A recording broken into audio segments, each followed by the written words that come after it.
Wakulima wanahimizwa kuanza kukuza aina mpya ya maharagwe yanayodhamiriwa kuimarisha rutuba katika udongo na vilevile kuongeza mavuno, huku Kenya inapojitahidi kuimarisha rutuba katika udongo na kuhakikisha kuwepo kwa chakula cha kutosha. Mwanasayansi wa Kituo cha Kimataifa cha Kilimo katika maeneo yenye mvua nyingi na joto, Boaz Waswa, anasema kampuni 3 za kibinafsi zimepewa leseni za kuanzisha kilimo biashara cha aina hiyo ya maharagwe yanayokomaa haraka na kutoa mavuno mengi yaliyo na madini mengi ya nitrogen yanayoweza kusaidia kurejesha rutuba kwenye udongo. Agiza takriban tani 1150 za maharagwe kila mwaka, huku mahitaji ya maharagwe yakiendelea kuongezeka humu nchini. Ili kuimarisha uzalishaji humu nchini, shirika la utafiti wa kilimo na mifugo la Kenya KALRO na kituo cha kimataifa cha kilimo katika maeneo yenye mvua nyingi na joto CIAT zimeanzisha aina mpya ya maharagwe yanayokomaa haraka na kutoa mazao mengi yaliyo na madini mengi ya nitrogen yanayoweza kuimarisha uzalishaji na kuongeza rutuba kwenye udongo.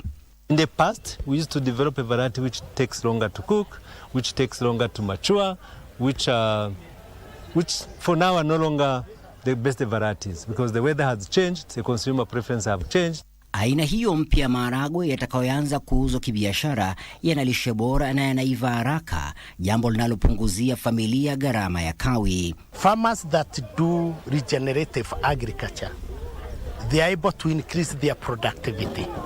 And that's a proven. You might find a farmer growing 1 kilogram of that bean and getting 60 kilograms.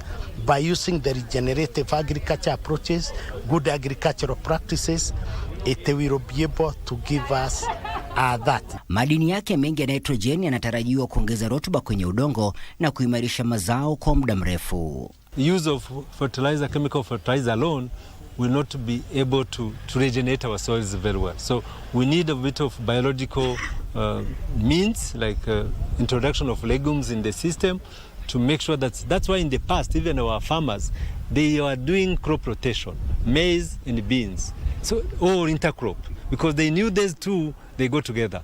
Taasisi hizo zinatoa wito wa ushirikiano zaidi kati ya sekta ya kibinafsi na ile ya umma ili kuimarisha ubunifu kama huo na kuunga mkono juhudi za kuimarisha rutuba kwenye udongo, kudhibiti mifumo ya chakula na kuiwezesha Kenya kutotegemea uagizaji wa chakula kutoka nje. And the link is, I mean, when you look at what is happening in terms of soil health, you know, if you don't have a healthy commodity at the production level, maybe it's lacking certain nutrients, this kind of commodity will still be translated to our plate.